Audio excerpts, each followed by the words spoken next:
제가 지금까지 했었던 수강생들 중에서 가장 훌륭한 수강생 다양성하고 좋죠. 이렇게 공부를 잘해주셔서 제가 옆길로 너무 또 공부를 가지고 있음에도 불구하고 또 빠져가면서 시간을 맞추려면 좀 생각이 되는 것 같은데요.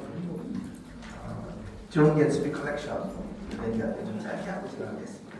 이게 30살 때 방송이 모습이 있었거든요. 많이 알려진 사실은 아닌데, 자 여기 보시면은 개츠비 컬렉션이라는 이제 존 개츠비라는 변호사가 있었어요. 이 변호사분이 사실은 원래는 영국 변호사인데 일본에 들어와서 영국의 변호사들이 워낙 많으니까 요즘 말로 이제 레드오션에서 블루오션을 찾아서 일본으로 가서 국제법적인 전문가로 해갖고서 일본 그 초창기의 그런 재벌이라든지 대사관 같은 데들의 이제 그 자문 변호사를 하면서 굉장히 그 돈을 많이 벌었던 분이죠. 근데 이분이 처음에는 일본하고 중국 도자기를 모으시다가 어느 날 이 고려 청자를 접하고 나서 완전히 매료가 되셔서 그동안 모았던 일본하고 중국 자기를 다 팔아버리고 출동한 거죠. 근데 그분이 원래 갖고 있었던 일본이나 중국 도자기 중에서 지금 일본의 중요 미술품, 그러니까 우리나라로 치면 이제 국보나 보물로 치는 게 꽤 많습니다. 이게 수준이 높은 건데 실제로도 한 20년 가까이를 그렇게 모으시는데 이번에 모으시는 방법은 양이 중요한 게 아니고 무조건 질입니다. 그래서 좀 질이 안 되는 것들 서너 개를 팔아서 그 돈으로 좋은 거 하나를 사는 그런 방식으로 20년 이상을 하셨기 때문에 규모가 아주 크지는 않지만 퍼센트로서는 세계 최고라고 얘기하던 이제 고려 순자 컬렉션이었던 거죠. 감독께서 이제 일본에서 이걸 또 하셨기 때문에 이렇게 가다가는 일본이 분명히 군국주의로 치닫을 거고 군국주의로 치닫으면은 아마 영국, 미국 같은 이제 북미권하고 싸울 거다. 그러면은 영국인 이 사람은 여기 있을 수가 없을 테니까 언젠가 반드시 일부라도 팔고 갈 거다. 라는 생각에서 이제 거관들한테 얘기를 해서 미리 돈을 줘놓고서 이분이 이거 판다는 얘기가 들으면 무조건 나한테 제일 먼저 하루라도 더 먼저 연락을 달라라고 미리 이제 정보선을 깔아놨던 거죠. 그런데 일본 같은 경우에는 1932년에 이제 2.16 사건이라고 해서요. 이제 그 우리나라는 지금 약간 하나하나 같은 육사 출신의들이 그 안에서의 내부 쿠데타를 일으켜서 완전히 군국주의를 시작하게 됩니다. 그 다음에 그 바로 그 해에 그래서 아무래도 이제 위기를 느꼈던 이제 개츠비가 판다는 소문을 듣자마자 소식이 나오자마자 이제 간송이 연락을 자동으로 받게 되고 받은 다음에 바로 나가게 됩니다. 간송가에 있는 그런 재산 중에서 이제 대부분이 이제 경기도 남북부에 있는 토지, 그 다음에 충청도 공주주에 있는 공장, 그 다음에 이제 홍해다 여백평에 이렇게 있었었는데 그 당시에 재산이라는 건 다 농지니까요. 그 충청도 쪽에 있는 땅을 다 팔아서 가지고 가십니다. 왜냐하면 그때는 송금이라는 게 가능한 데가 아니에요. 가지고 가는 게 다죠.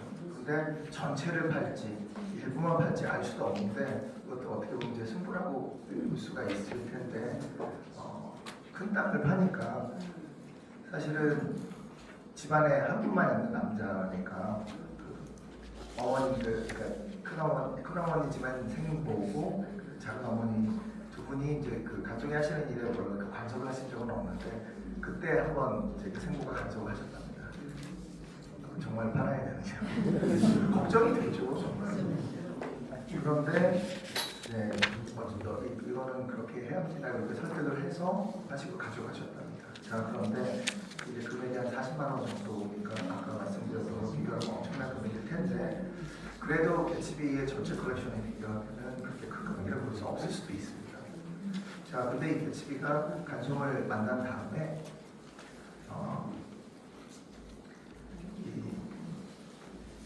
놀랐답니다. 왜냐하면 당연히 자기도 알고 있는 나이들 그 일본의 큰 거장들 아까 얘기했던 도리타라든지 야마나카 같은 데가 올 거라고 생각하면 제일 먼저 온 게 조선인 30대 청년이었으니까. 근데 간송도 그때는 어느 정도 이름이 있었기 때문에 들어본 거예요. 개츠비도. 그래서 사실 이 소리만큼은 간속에서 직접 드러나는 거예요. 신태양이란 지금 없어진 잡지가 있는데 거기에 본인이 본인의 수집단에 대해서 얘기하신 걸 유일하게 남아있는 그런 그 스토리라서 본인에게도 굉장히 중요한 이야기였던 것 같습니다.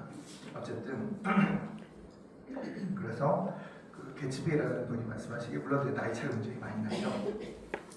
이분이 말씀하시기를 내가 그 조선의 이런 그 도자기들을 그 고려 청자들을 일본에서 모으고 있는데 그게 좀 그랬었다 합니다. 그런데 조선에도 그런 그 귀군 정군 같은 그런 이 수집가들이 나타나서 모은다는 것에 굉장히 관심이 좋았다라고 하면서 근데 그건 그거고 변호사니까 일을 시작을 하죠. 근데 잘 안 맞는 겁니다. 특히 그 글에 의하면은 그 존 개츠비의 아내분이 이제 일본에서 여성분이었는데 굉장히 욕심이 많았다라고 글이 있더라고요. 그랬는데 당연히 소문이 퍼지니까 며칠 끄는 사이에 말씀드린 도미타나시 이 야마나카 같은 데들이 이제 보여드리기 시작을 하는데 그 사람들은 그거를 이제 사서 쪼개서 이렇게 팔면 훨씬 더 많이 남길 수가 있으니까 결국은 그것에 이제 합쳐졌던 가격은 간송이 제시했던 것보다 더 많아졌답니다. 그런데 마지막에 어떤 거였냐면 간송이 보화각을 짓고 있는 것을 말씀하셨대요. 그런데 굉장히 놀라면서 영국에도 사립박물관이라는 거는 별로 없다. 근데 그걸 이렇게 조선에다 만든다는 것은 굉장히 놀랐다. 원래 모으는 것도 어렵지만 지키는 건 더 어렵다고 하는데 그렇게 소장과 연구의 중심으로서 보화각을 만든다는 것에 대해서 굉장히 많이 감명을 받고서 결국은 22점 전체에서 작은 거 2점만 자기가 기념으로 갖고 20점을 이분이 갖고 넘겨주겠다라고 해서 주요한 소작품들은 방금 보셨던 것들이 다 국법본부 지정되어 있는 것들이거든요. 그 수점 중에서 그래서 향압 하나하고 잔 하나를 작은 것들을 가져가셨다는데 그거는 지금 어딘지 모릅니다. 안타깝게도 이분이 기록에 의하면은 상하이 쪽으로 가셔서 잠깐 활동을 하다 귀국하셨다고 되어 있는데 연결이 되지가 않습니다. 혹시 뭐 그게 대형 박물관에 지금 있을지는 모르겠습니다만 그런 인연으로 해서 이렇게 해서 우리나라 들어왔고 이제 한 가지만 말씀을 드리자면은 백자죠. 그 백자는 보통 조선 백자만 많이 생각하시는데 이건 고려 백자입니다. 고려시대 백자가 있습니다. 이게 태토가 달라서요. 그게 얇게 만들기 때문에 잘 깨지거든요.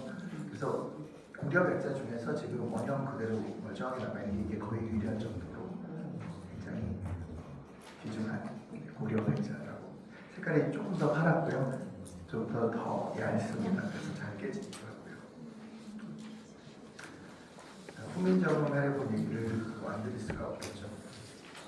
후민정음 해례본 이제 1443년에 수정자께서 창제를 하셨고 46년에 집현전 학자들을 통해서 반포를 하셨던 근데 우리나라뿐만 아니라 전 세계에서 지금 주요 문자라는 게 있습니다. 그러니까 1000만 명 이상이 사용하는 문자거든요. 1000만 명 이하가 하면 이제 주요 문자 아닌 거로 가치를 얘기하는 건 아니지만 규모로 봤을 때 1000만 명 이상 이제 사용을 하는 그런 그 문자들 중에서 유일하게 창제의 원리와 그리고 창제의 이유 그리고 창제자가 밝혀져 있는 이제 유일한 그런 거고 그런 이 문자이고 그래서 이것을 반포하기 위해서 세종대학교에서 만드셨던 요거는 이제 유네스코에서 그 메모리 오브 워드라고 해서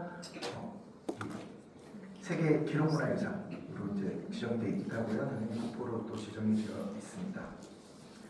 자, 이 두 분은요, 에드윈 보 라이샤워라는 이제 그 언어학자이자 사학자이신 분이고요. 미국 학자고 옆에 계시는 이제 귀부인처럼 생기신 분은 여러분들 많이 읽어보셨을 그 돼지라는 펄벅 여사입니다. 펄벅 여사도 사실 민속학이나 이런 쪽에 관심이 많으셨기 때문에 특히 언어학 쪽에도 관심이 많으셨죠. 이분들이 말씀하신 게 라이샤워 교수 같은 경우에는 한글이라고는 전 세계에서 창제됐던 존재하는 모든 문자 중에서 가장 과학적인 그리고 논리적인 언어다라고 말씀하셨고 펄벅 여사 같은 경우에는 그것에 이제 찬탄을 하면서 한글을 창제하신 세종대왕은 조선의 서양에서 제일 어떻게 보면 창의적인 사람을 하신 레오나르도 다빈치다라고 얘기하시기도 했습니다. 실제로도 이게 조금 작아서 보이실지 모르겠습니다만 유네스코 킹 세종 리터러시 프라이즈라고 되어 있습니다. 이게 뭐냐면 유네스코에서 전 세계에서 문맹퇴치에 노력을 했던 개인이나 기관에게 1년에 한 명씩 상을 주는 겁니다. 그 상의 이름이 킹 세종입니다. 그러니까 전 세계에서는 이제 얼마나 그걸 이제 그 가치에 대해서 인정하고 있냐를 볼 수 있는 그런 방식이라고 볼 수가 있겠죠. 사실 간송이 이 후민정 해력으로 소장하신 1940년은 굉장히 좀 위험한 시기이기도 했습니다. 말하자면은 그 말씀드린 아마 잘 알고 계실 대로 그 조선 역사와 조선 언어 교육 금지령이 내렸고요. 그 다음에 조선의 학교에 사건을 일으켜서 정말 수십 명의 학자들을 투옥하고 그중 몇분 돌아가시고 또 향시 개방을 통해서 우리의 이름까지도 뺏는 그런 어떻게 보면 정말로 야만적인 그런 행동을 하던 때라서 그리고 뿐만이 아니라 총독부에 이제 어영학자들을 동원해서 한글을 폄훼하기 시작을 합니다. 여기서 이제 연배가 저 이상 되시는 분들이 아마 들어보셨을 세종대왕이 뒷간에 가셔서 창살을 보고 너희들 말도 안 되는 그런 얘기라든지 공고의 파스타 문자를 그대로 베꼈다. 물론 참고하신 건 맞습니다. 전혀 당해주실 때.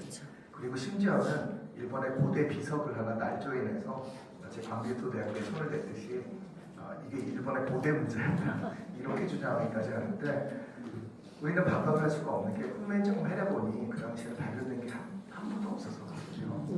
이게 1446년이니까 엄청난 600년 흐른 후고 또 그동안에 사실은 이제 번역자라고 할 수 있는 사람들은 한자라는 것을 독점을 해서 정보를 독점한다는 것이 이제 어떻게 굉장히 중요한 부분이었기 때문에 한글에 대한 탄압이 굉장히 많았고 그 중간에 아마 그 당시에 아마도 한 500부에서 600부 아니면 찍어냈을 것 같은데 그리고 이게 굉장히 고급스럽게 장정돼 있어서 임금님의 하사품으로 아마 나왔던 것 같아요. 그 정부가 만든 공식적인 매뉴얼이죠. 후민정은 어떻게 사용하는가에 대한 없었었기 때문에 그런 거 설명하거나 반박할 수가 없었는데 그래서 강종에게는 이거를 찾는 게 굉장히 중요한 일이었는데 우연히도 안동에서 발견됐다는 발견이 되고서 거간을 통해서 간송한테 들어왔는데 간송에게 처음에 이제 제안했던 금액이 원래 그 당시에 아무리 비싸고 중요한 책도 책 한 권에 한 500원 정도 아까 기준에 한 집 반 채 정도 가격이었을 때 그 거간을 통해서 들어왔을 때 이건 굉장히 중요한 책이기 때문에 또 위험한 책이기 때문에 이거는 1,000원을 줘야 된다고 얘기했을 때 간송께서는 책값으로 10,000원을 주겠다 그러고 수고비로 1,000원을 따로 주겠다라고 얘기해서 11배를 얘기를 하는 좀 약간 비상식적인 행동을 하셨는데 그 이유는 그래야지 두 가지일 겁니다. 하나는 목숨 걸 만한 금액이 있어야지 아마 이게 정말로 그 손에 들어올 거다. 왜냐면 정말 위험한 시기였잖아요. 그 당시에. 총독부가 알기만 해도 갖고 있는 사람이 정말 어떤 일을 당할지 모르는 찾고 있다는 소문만 해도 그러고 실제로도 간송이 이걸 손에 넣기 몇 년 후입니다. 여러 가지 일이 있었거든요. 시간이 너무 부족해서 그거는 좀 생각을 하고 간송의 손에 들어온 다음에 그 다음에 더 중요한 거는 자 여기 보시면은 이제 세 분의 사진이 나옵니다. 이 한 분은 이제 홍기문이라는 이제 한글학자시고요. 또 한 분은 손석하라는 이제 서지학자, 민속학자입니다. 그 당시 굉장히 유명했던 그 당시 이제 소장파라고 하면서 굉장히 이제 떠오르는 그런 신인들이었죠. 이 두 분한테 몰래 윤미정 해례본을 공개를 해서 필사를 허락합니다. 그 필사본 2개 중에서 하나가 지금도 남아 있습니다. 한글학교에 남아 있는데요. 이걸 필사하는 것뿐만이 아니라 그 내용을 이 두 분이 신문에 연재를 해서 중독부에서 이렇게 주장하는 사람들도 있는데 실제로 이게 안동에서 발견이 됐고 이 내용은 그렇다라고 해서 그 내용을 한 2주에 걸쳐서 다 공개를 합니다. 그리고 그 신문은 이제 2주 후에 폐간이 되는 거예요. 뭐 어쩔 수 없죠. 그런데 어쨌든 간에 이거에 대해서 지금 마지막에 나오시는 분들이 안병희 선생님이라고요. 국립 그러니까 국어원이라고 있습니다. 국어원의 청렴원장 하셨던 분입니다. 지금 돌아가셨지만 이제 굉장히 이제 유명했던 이런 분인데 이분이 말씀을 하신 게 간송은 그 귀중한 책을 두 사람에게 투사하게 했는데 그 두 사람은 우연히 선정된 것이 아니고 한 분은 후민정 내용이 밝은 홍기문 씨 그리고 다른 한 분은 서지학의 밝은 서지학이라고 하는 책에 대한 연구를 하는 겁니다.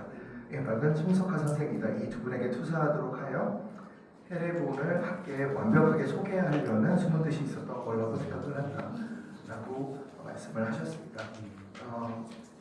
그 얘기처럼 사실은 어떻게 보면 그렇게 위험한 시기에 위험을 무릅쓰고 물론 소장처를 밝히지 않고서 이렇게 안동에서 발견됐다는 걸 밝히고서 이렇게 하기는 했지만 어쨌든 간에 그리고도 또 45년에 우리가 이제 광복을 맞이한 다음에 이거에 대해서 이 내용에 대해서 그 당시 이제 조선어학회죠 지금의 한글학회에게 이걸 공개를 하고 그때 나왔던 그것을 내가 소장하고 있다라고 하고 그걸 사진을 찍어서 최초의 영인본을 만듭니다. 그러니까 연구를 할 수 있도록 그 내용을 다 공개를 한 거죠.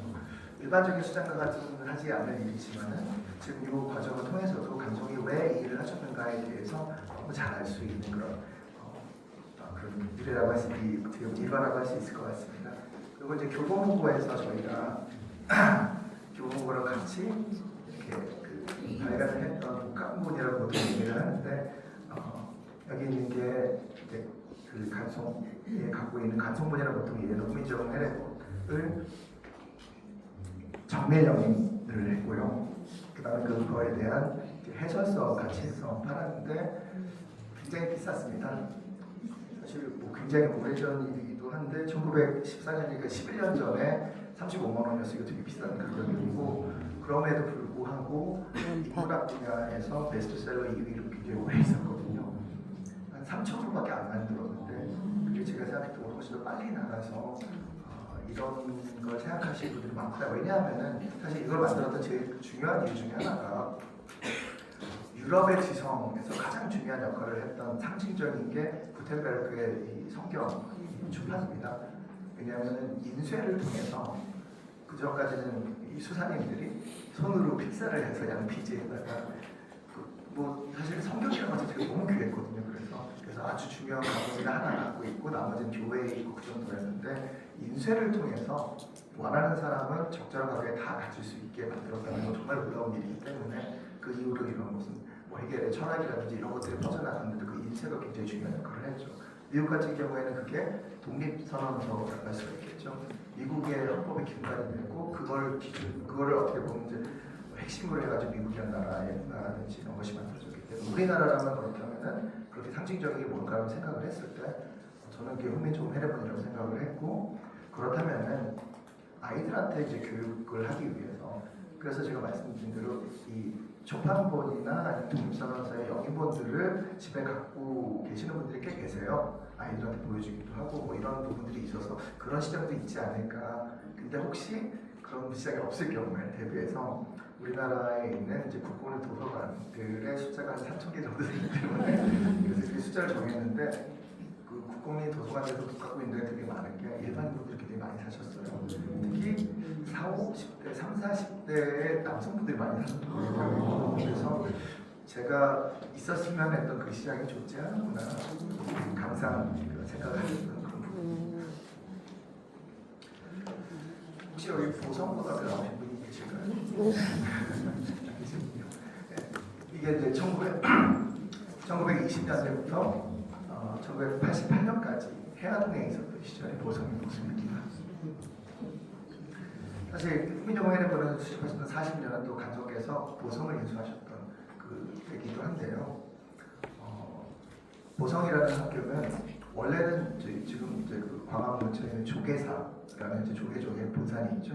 그 자리에 있었던 학교입니다. 거기서 만들어졌죠. 1905년 6년에 만들어졌는데 이용익 대감이라는 분이 만들었고 옛날 드라마에서는 좀 잘못 나온 부분들이 많은데 뭐 사람이 장돌뱅이 출신인데 뭐 축지법을 썼네 뭐 이런 이상한 얘기들이 있는데 정확한 그 기록에 의하면 함경도분은 맞는데 그렇지는 않고요.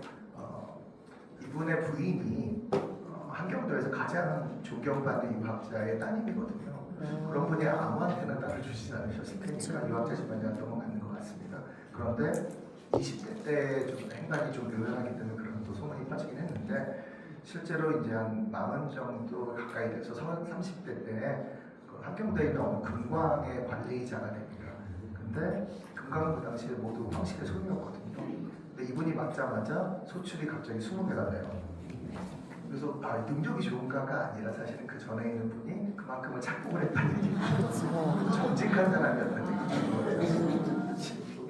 그래서 눈에 갑자기 이게 딱 뜨잖아요. 그래서 고종호 황제가 중앙으로 불어올려서 시험을 해보니까 정말 믿을만한 사람이구나 라고 해서 지금으로 따지면 뭐 대통령 비서실장, 재무부 장관, 국방부 장관 뭔가 문제가 생기면 무조건 그분에 투입이 돼가지고 해결을 하는 그런 분이었는데 이분은 친러파로도 알려져 있는데 그렇지는 않습니다. 이분은 조선 황실에 도움이 되려면 어디든 손을 잡습니다. 미국, 프랑스, 러시아, 심지어 일본까지도 일본의 어떤 인물하고도 그랬기 때문에 일본 입장에서는 우리나라를 대한제국 뺏어야 되는데 가장 방해가 되는 인물이 이 사람이기 때문에 이 사람이 일본으로 납치를 합니다. 그래서 6개월 정도를 체류시키면서 일본의 발전성을 보여주면 이 사람도 넘어올 것이다. 엄청난 차이거든요. 사실 그 당시 조선과 일본은. 근데 이분은 오히려 거꾸로 이분은 한학자였으니까 분명히 한 100년, 120년 전까지만 해도 조선이 일본보다 훨씬 더 뛰어난 나라였는데 왜 이렇게 뒤처졌을까? 그건 근대화된 교육이 없어서다라고 판단을 하시고 몰래 사진을 털어서 인쇄기계, 교과서 이런 거 사드립니다. 그리고 6개월 후에 이 정도 획득이 됐겠거니 하고서 풀어줬는데 오자마자 고종을 악연하고서 이러이러하기 때문에 근대화된 교육을 해서 학교를 세워야 됩니다 라고 말씀을 드렸거든요. 멋있다. 그랬더니 고종께서 되게 우연한 일화이긴 한데요.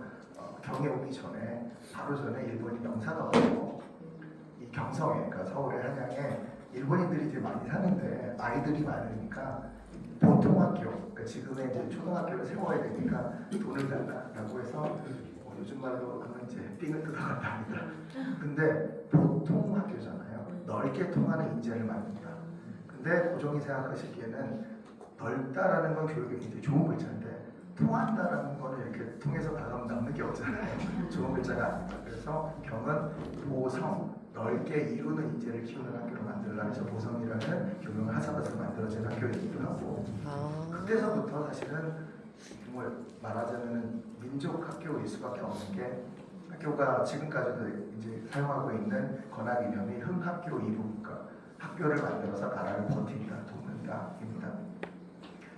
실제로도 이제 이용익 대감이 뭐 어쩔 수 없이 망명을 해서 블라디를 쓰고 돌아가시고 나서 인수를 해서 이제 운영받은 게 천도교였고요. 천도교를 운영하는 동안에 1919년 3.1운동 때 가장 중심적인 역할을 했던 게 또 보성입니다. 왜냐하면은 이용희 선생의 꿈은 이런 거였습니다. 와세다나 기요처럼 초등학교, 중등학교, 그러니까 중고등학교, 대학교까지 시스템화된 교육에다가 당연히 그런 시스템화된 교육에는 뭐가 붙느냐? 인쇄소가 붙습니다.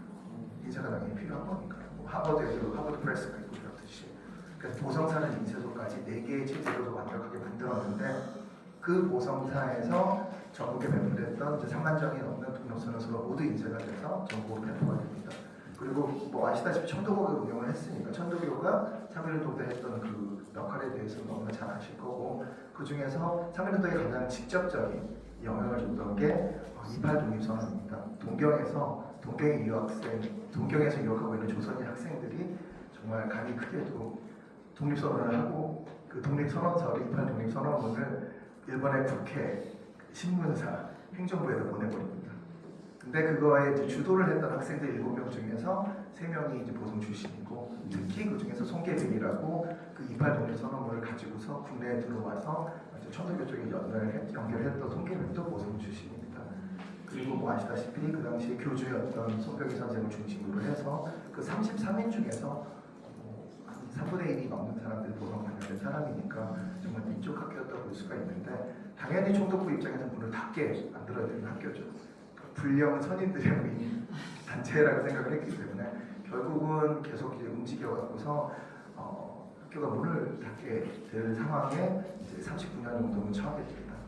그 당시 고계학원이라는 이제 친일계열 이제 광산을 기반으로 한 학교가 이 학원이 맡았다가 그 재단에서 약간 고위에 가깝도록 그 운영이 굉장히 엉망이었거든요. 근데 3.1운동 때 이 보성을 운영하셨던 분이 바로 위창호 회장 선생님이었습니다. 위창호 선생은 운영이사로서 보성의 운영을 맡았었는데 아시다시피 뭐 3.1운동 30년 중에 한 분이기도 하시고 보성을 직접 운영하셨던 분이기 때문에 보성에 대해서 너무 잘 알고 계신 분이죠. 그래서 아마도 간송께 말씀을 하셨을 것 같고요. 또 동시에 간송께서도 보성에 대해서 모르지 않죠. 아까 말씀드린 대로 중학교 때 3.1운동을 직접 보신 분이니까. 그리고 보성학교 학생들이 그 선조에 서갖고서 이런 것들을 다 보셨기 때문에 이 학교는 문을 닫게 만들면 안 된다. 왜냐하면 그런 역사와 문화의 증거품으로서의 문화유산을 지키는 것도 중요하지만 그걸 다시 연구를 하고 펼쳐나가려면 사람이 필요하잖아요. 교육에도 굉장히 많은 노력을 하셨는데 그 중에 가장 대표적인 게 바로 이 보성학교의 인수입니다. 사실 1940년에 인수하셔서 일제강점기 가장 어려운 시기라고 할 수 있는 마지막 5년간을 정말 민족교육의 불씨를 꺼뜨리지 않기 위해서 노력을 하셨고요. 가장 대표적인 게 이런 부분일 것 같습니다. 그 당시에 주요한 전국의 주요한 고등학교들 중에서 학교 역사에 일본인 교장이 한 명이나 두 명이 없는 학교는 없습니다. 왜냐하면 몰래 했거든요. 조선학교, 조선 역사교육. 근데 교장 선생님까지 일본인으로 바뀌게 되면 정말 못하게 되는 겁니다. 그러한 그 당시에서부터 존재했던 모든 학교, 모든 주요 학교들 중에서 보성만이 유일하게 일본인 교장이 한 명도 없습니다. 그리고 실제로도 그 마지막에 지금은 다 돌아가셨습니다만 저도 이제 일해온 지가 좀 되니까 제가 처음에 이렇게 인터뷰를 하고 만나뵀던 그런 그 당시에 재학하셨던 분들의 증언에 의하면 정말로 우리는 몰래 했었다 말씀하시더라고요. 45년 해방을 맞고 나서 거는 더 그렇습니다. 여기 보시면 이제 간송에서 가운데 이렇게 앉아 계시는데 간송은 이렇게 해서 펼쳐나가는 걸 너무나 중요하게 생각을 하셨기 때문에 1945년에 해방이 되자 그 전까지 교장을 맡고 계셨던 이영구 박사가 인하대가 생기면서 인하대 총장을 마치거든요. 그래서 공석이 됐는데 아무한테나 맡길 수가 없었기 때문에 본인이 1년 동안 교장을 맡으셨거든요. 그 당시의 사진인데요. 그 당시에 만났었던 분들의 또 추억들이 여러 가지가 있는데 간송은 그 당시에 그 당시로 생각하면 정말 너무나 앞서가는 걸 하셨던 게 뭐냐면은 보성학교 학생들은 죄수나 군인이 아니다. 그러니까 머리를 왜 깎아야 되냐. 누가 자기만 하고. 근데 단정해야 된다. 단정하기만 하면은 본인 그 정도의 그건 해야 된다. 그러니까 자기 몸가짐 정도는 해야 되는 학생들이다. 그다음 또 하나는 명찰 배지. 물론 이제 그 당시에 학교가 그렇게 크진 않았어요. 한 학년에 3개만이었거든요. 그래도 어쨌든 간에 선생님들 입장에서 다 외워야 되고 이런 것도 있겠지만은 어쨌든 간에 그다음에 또 세 번째는 문화적인 부분입니다. 여기 계시는 분들 중에서 아마 옛날에 학교 다니셨던 분들은 옛날에 영화관 가는 것도 모르고 중고등학교 때 연극은 생각도 못하고 그랬던 시기였는데 간송께서는 연극과 영화도 훌륭한 예술의 한 분야이니 학생들도 볼 수 있어야 됩니다. 그래서 실제로 그런 경찰 분들이 극장이나 이런 데서 학생들을 이렇게 잡아다가 학교로 오면 우리 학교에 정책이 이렇다 이렇게 훈련한 경험이 되게 많고 예를 들자면 또 이런 일화도 있습니다. 보성이 또 유도의 명이거든요. 아시아 선수권 대회, 그다음에 뭐 아시안 게임, 그다음에 세계 선수권 대회, 그다음에 올림픽 4개에서 금메달을 모두 딴 이제 이원희 선수라고 있습니다. 이원희 선수도 보성 출신이고요. 또 사실 보성 출신이면서 최고도 아닌데 보성 출신이면서 이제 올림픽 메달리스트가 6명이 되거든요. 굉장히 그랬는데 그 당시에 출전하기 위해서 머리를 깎아야 된다. 그래서 출전을 안 시켰다. 자존심이니까요. 그 당시에 그래서 그 머리에 길게 하면서 교복을 입고 다닌다는 게 굉장한 자긍심이었다고.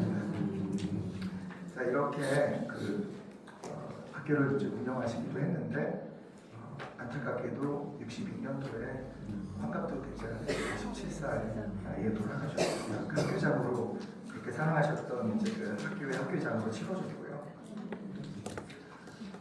사실 환갑도 하신 전의 나이인데 굉장히 건강하셨거든요. 지금은 지금 약간 의료사고처럼 급성 신우염, 신장 쪽의 병인데 지금 같은 수술도 필요 없고 약으로도 나올 수 있는 병이지만 60이 정도의 그런 상황은 아니었으니까 안타깝게 돌아가셨습니다.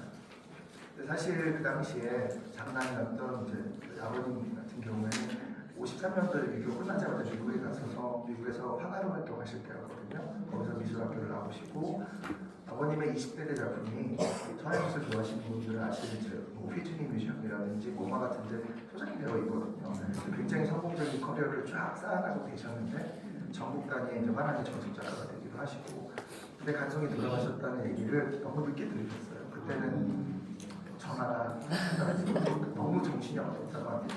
가족께서 너무 건강하셨는데 평소에 너무 갑자기 돌아가셨기 때문에 거기다가 편찮으셨을 때 나 아프다는 얘기를 하지 말라고 했답니다. 왜냐하면 너무 가까운 사실은 간송의 목소리가 지금도 남아있긴 합니다. 뭐냐면은 아까 제가 간송은 얼리아가 버리질이 있다고 말씀드렸죠. 네. 54년에 종로에 처음으로 RCA라는 그 미국 그 음향회사 대기점이 생겨서요. 릴 테이프 혹시 기억하시는 분 계시겠지만 네. 카세트 테이프 전에 이렇게 큰 릴 테이프 하고 마이크로폰 뭐 이런 게 들어왔대요.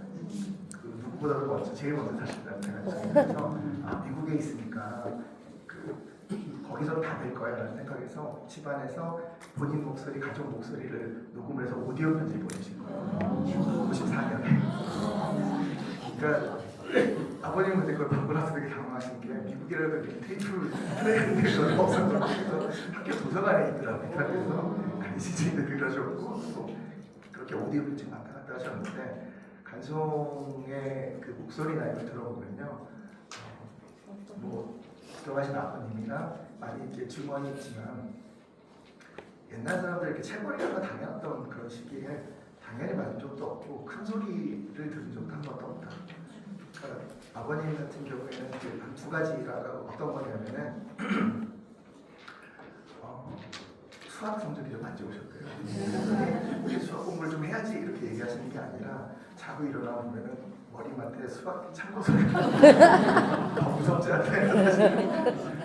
말씀 없이 그냥 실천하시는 분이고 또 하나는 그 중학교 때부터 아버님은 그림을 너무 좋아하셔서 유화물감을 사주셨대요. 유화물감을 혹시 해보신 분은 아시겠지만 한번 굳으면 다 망가지거든요. 물감도 못 쓰고 붓도 못 쓰고 다 망가지는데 봄날에 그림을 그리다가 아버님께서 그 10대 소년에게는 밖에 좋은 날씨가 너무 큰 유혹이었기 때문에 정시로도 나가서 볼을 찾다가 축구를 하다가 한 2시간 만에 들어오면서 이거 큰일 났구나 생각했는데 가족께서 말없이 붓이랑 이런 것들 다 테라핀에 빨아가고 딱 정리해 주셨어요. 아무 말씀 없이. 아버님 돌아가셨을 때까지 한 번도 어시스턴트 같은 거 쓰지 않으시고 본인이 다 직접 하셨거든요. 그런 습관이 이렇게 왔던 분이기도 하고 너무 그 오디오 테이프에 나오는 소리가 영화나 드라마에도 없을 정말 화목한 가정, 정말 사랑이 넘치는 그런 가정이었던 게 있어. 아마 아버님께서도 들으셨으면은 뭐든지 다 패키지로 그냥 들어오셨을 거라서 그 당시에는 한번 들어오면 나가지 못할 때니까 그렇게 나중에 말씀하셨고 그것 때문에 간성에 이제 이 정리하고 이런 것들을 못하셨지만은 아버님도 그 얘기를 듣고서 그 당시 이제 이미 돌아가신 다음에 3개월 후에 알았기 때문에 편지로 알았습니다. 그래서 이걸 다 취소할 수 있는 건 취소하고 그 다음에 취소할 수 없는 전시회와 계약 이미지에 있는 전시회와 강연 같은 것들을 다 하고 나서 이제 64년쯤에 돌아오셨어요. 그래서 이 보아가기에 1938년에 만들어졌을 때 사진이거든요. 보면은 조금 다를 겁니다. 앞에 사자상도 없고 그렇거든요. 사자상은 근데 또 1주년 아까 위창하고 같이 찍었던 그 사진에 보면은 있거든요. 그러니까 만들어질 당시에는 없었는데 1주년 때는 그 사자상이 이제 나중에 교토에서 사갖고 오신 그 중국 사자상인데 그런 게 있었다고 할 수가 있는데 이 보아가기야말로 아까 말씀드렸던 인재를 키우는 일에 중심이 있는 구성이었다면은 문화적 활동의 중심은 바로 38년도에 만들어진 또 이 건물이 굉장히 좀 모던하죠. 사실 38년이라고 하면은 그때 만들어서 서양 건물은 여러 개가 있었는데 이 모더니즘 양식으로 만들어지는 게 최초입니다. 박길용이라는 분은 이스라엘 군대 건축가가 만드셨고요. 지금은 없어져 화신백화점 얘기하시기도 합니다. 이게 이제 우리나라에서는 최초로 이렇게 만들어진 모더니즘 디자인의 건물이라서 건축사적인 의미 그리고 우리나라 최초의 상임미술관이라는 역사성이 합쳐져 가면서 이 건물 자체로도 정말 뛰어난데 이 건물 자체도 국가 등록문화유산으로 되어 있습니다. 이렇게 만들어진 이 미술관을 지키기 위해서 이제 어떻게 보면 이 돌아가신 아버님께서 64년에 돌아오지 않으셨으면은 우리가 알고 있는 간송미술관은 아마 그때 없어졌을지도 모르겠다. 왜냐하면 그때 저희 숙부님, 지금 인터뷰하고 계신 숙부님은 이제 대학교 2학년이었거든요. 어떻게 할 수가 있는 상황이 아니었기 때문에 게다가 뭐 굉장히 많은 혼란이 있었습니다. 갑자기 돌아가셨기 때문에 그 이제 정리하시느라고 이제 아버님과 숙부님 이제 고생을 많이 하셨는데 그 결과물이 65년대에 만들어진 한국민족미술연구소입니다. 연구소를 먼저 만들어서 그 자료를 정리를 해야 되기 때문에 그런 그 정리 끝에 1971년부터 가을부터 그동안 연구했던 걸 중심으로 해서 처음에는 목록을 만들어서 도서관에 보급을 하고요. 그 다음에 했던 게 그 각각의 연구를 정리를 해놓고서 이제 그 책으로 내기 시작을 하는 게 전시를 통해서 그게 간송문화라는 이제 도록입니다. 가지고 계신 분들 계실 것 같은데 지금 이제 98호가가 나왔고요. 사실은 거의 이제 도록 안 나온 것까지 지금 이제 기획자는 100번 이상 미술관인데 국립미술관 중에서도 그런 데는 없어요. 근데 항상 연구 중심이었고 연구 중심이기 때문에 봄과 가을 이제 2주씩만 저희가 오픈을 했었거든요. 두 가지 이유가 있습니다. 일단 이 건물이 1938년도 건물이다 보니까 저희가 보완을 한다고 해도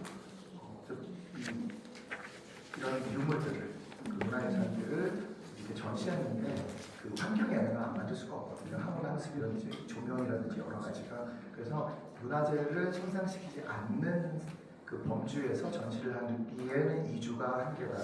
이 현재의 시설에서는 라고 판단했기 때문에 봄과 가을로 2주씩 1년에 4주만 열었던 겁니다. 그러다 보니까 이렇게 좀 이 나중에 이제 우리나라에서도 이렇게 이런 문화유산에 대한 관심이 되게 많아지시면서 한 2시간 정도 좀 있는 곳이다라는 걸로 이렇게 유명해지기도 했는데 감사한 글이기도 하죠. 근데 너무 불편하시잖아요. 그래서 간송이 꿈꿔보셨던 게 이제 문화 부분이니까 즉 문화로 나라의 정신을 지켜서 문화적인 자긍심, 일제감정일 때 이렇게 훼손이 되고 왜곡이 됐던 것들을 원위치로 돌려놓기 위해서는 사실 사람들의 관심이 제일 중요한데 그때까지는 없었거든요. 솔직히 얘기해서 도미술이라는 거에 관심을 갖고 있는 사람 많지 않았고요. 우리 문화예술에 대한 것도 마찬가지인데 이런 것들이 변하기 시작한 게 바로 2000년대 중반전부터입니다.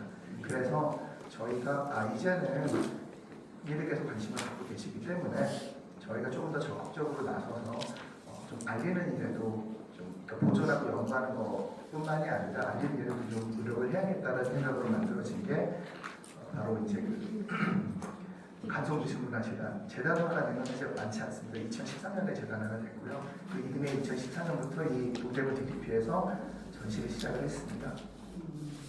5년 동안 저희가 이제 전시를 했고요. 서울시하고 같이 이렇게 전시를 하면서 간송미술문화재단이나 간송미술관에 대해서도 많이 알려왔고요. 서울의 도봉구에 간송 옛집이라는 한옥이 있습니다. 이것도 이제 등록문화재단으로 되어 있는데 도봉문화재단하고 같이 해서 지금 운영 중이고요. 체험이라든지 이런 것들도 많이 하고 있습니다. 그리고 대구간송미술관의 준비 과정에서 이렇게 2018년도 아버님 가신 해이긴 했는데 조선회화랑 방전이나 전시를 했었는데 굉장히 많은 호응을 얻었습니다. 뿐만이 아니라 저희 이제 코비드 때 그 방역 시절에 그 굉장히 이제 미술관은 그때 그 당시에 다행히도 보수보고 공사 중이었기 때문에 관람객들을 받을 수 없는 상황이긴 했었는데 우연히 또 겹쳐서 온라인에서라도 전 사람들을 만나고 하기 위해서 이건 이제 메타버스 게임이거든요. 실제로 작년에 이 프랑스 파리 올림픽에서 한국문화원에서 시연도 있었기도 했는데 많은 분들이 좋아하셨거든요. 그리고 이런 그 NFT를 통해서 블록체인 기술을 활용을 해가고서 온라인에서의 팬층을 노리는 노력. 혹시 미덕생활이라는 이 채널을 알고 계신 분이 있을지는 모르겠습니다. 유튜브 보시는 분들은 미덕생활 치시면 바로 들어오거든요. 이게 미술을 사랑하는 이제 그런 것도 아름다운 덕이다라는 얘기기도 하고요. 또 동시에 이제 미술 덕후 매니아들을 위한 거긴 한데 매니아들을 위한 게 아니고요. 사실은 모든 사람들을 위한 채널입니다. 쉽게 우리 문화에서 대해서 배울 수 있는 채널을 만들어줬고요.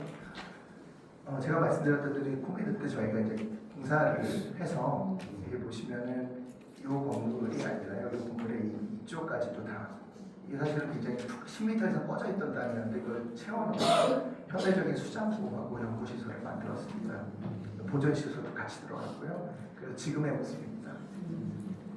많이 깨끗해지기도 했고요. 더 중요한 건 전시장 쪽을 저희가 많이 손을 봐서 빛을 차단하는 거라든지 조명을 또 교체를 하고 또 거기에 있는 이제 쇼케이스들 같은 경우에도 다 보수를 하고 또 새로 제작을 해서 전시 기간을 저희가 이제 봄과 가을 한 달 반씩으로 늘렸습니다. 지금 사실 간성의 정기전 봄 전시가 진행 중입니다. 방학에서 지금 진행 중이고 인터파크에서 예약하실 수 있고요. 옛날처럼 줄 사실 필요 없습니다. 이제 올해 봄 전시는 선호풍월이라고 해서 부채 전시입니다. 옛날에는 여러분들 부채를 서로 선물로 주고받는 게 큰 좋은 풍습이었거든요. 시원하게 지내시라고. 근데 문화인들이 그냥 빈 부채를 사갖고 떡주지는 않죠. 글이라든지 시라든지 그림이라든지 이런 거를 해서 서로 문화적으로 교류했던 편지 같은 거인데다가 또 하나는 뭐냐면요. 예를 들어서 뭐 경제에 그림이 들어간 부채다. 이거야말로 진짜 럭셔리시죠. 그 남자들 시계나 여자분들 이제 백처럼. 왜냐면 제가 경제 그리고 갖고 있어도 이거 보여주려면 자랑하려면 집으로 모셔야 되잖아요. 근데 부채는 항상 갖고 다닐 수 있어요. 펼치기만 해도 난 경제 그림 소유자다 라고 보여줄 수가 있는 이런 부분도 있어서 부채라는 게 굉장히 중요한 예술의 어떤 그런 몫을 하기도 했었거든요. 이런 부분들을 좀 정리를 해서 보여드리는 전시고 이번에 저희가 이렇게 새로운 시장으로 옮기는 과정에서 새롭게 재조명이 된 그런 부분들이 굉장히 많습니다. 그래서 한 절반 정도는 최초로 공개하는 예를 들어서 간송과 우리나라 근대화단을 만들었다고 해도 과언이 아닌 서화협회하고의 관계에서 그 당시 서화협회에 이제 속해 있었던 뭐 신전 안중실이라든지 소림 조석실이라든지 뭐 아니면 반제 이도령이라든지 이런 분들하고의 이제 교류를 보여주는 그분들의 또 작품이 또 옷이 담겨 있는 그런 전시라고 할 수가 있겠습니다. 이거는 대국가정미술관입니다. 지금 말씀드렸던 아까 보여드렸던 천황매병이나 이제 그 조충문병 같은 게 지금 현재 상설전으로 들어가서 올해 말까지는 거기 있을 것 같고요. 이거는 이제 여러분도 아마 아시는 분도 계시겠지만 구겐하임이라는 미술관 뉴욕에 있지만 스페인 빌바오에도 있습니다. 빌바오 시에서 시립으로 만들어서 구겐하임 재단에다 운영을 맡긴 그런 케이스인데 마찬가지입니다. 여기는 이제 대구 시립미술관이고요. 대구 시립으로 만들어졌지만 간송재단의 운영을 민간사업으로 맡겨서 운영을 해드리는 그런 그 케이스입니다. 그러니까 대구가 대구시에 돈을 들여가지고 자기 문화 인프라를 만들고 저희의 콘텐츠를 같이 활용하기 위해서 저희한테 운영을 맡기는 셈이 되는 거죠.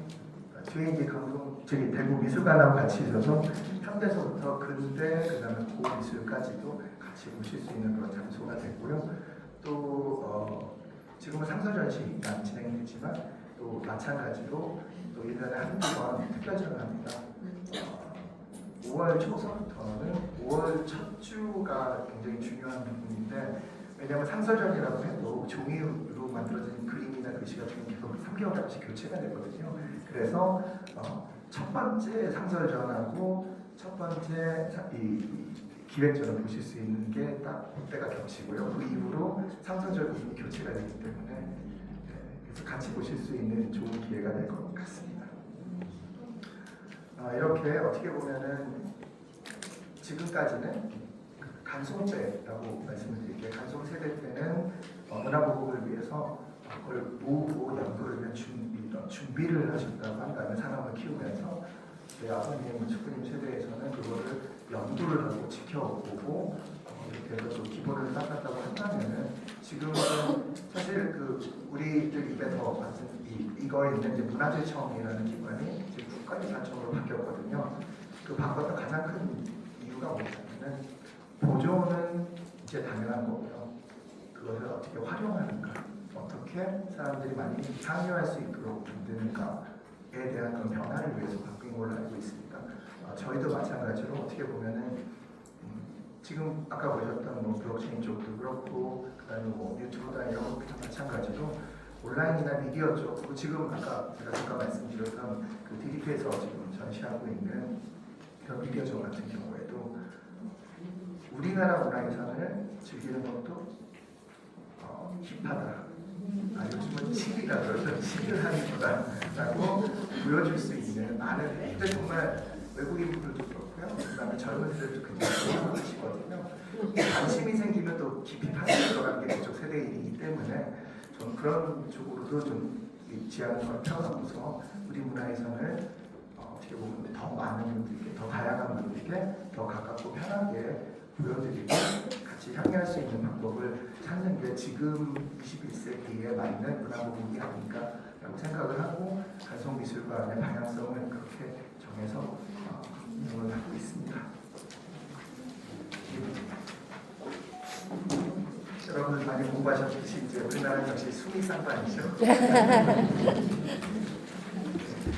이렇게 식민지 시대에 어떻게 보면 이제 의지를 갖고 있는 한 명의 지식인의 실천을 통해서 지금 봐오셨던 간송미술관이라든지 또 거기에서 많은 영향력이라든지 이런 걸 봤을 때 그런 실천이야말로 그 변화를 일으킬 수 있는 어떤 면이 아닌가 하고요. 또 이렇게 어떻게 보면 뭐 지금 제일 중요한 화두가 그런 부분이잖아요. 뭐 환경, 교육, 문화 이런 쪽이 화두인데 그 중에서 벌써 40년대 교육과 문화를 그때서부터 해오셨던 성각자라고 볼 수가 있겠죠.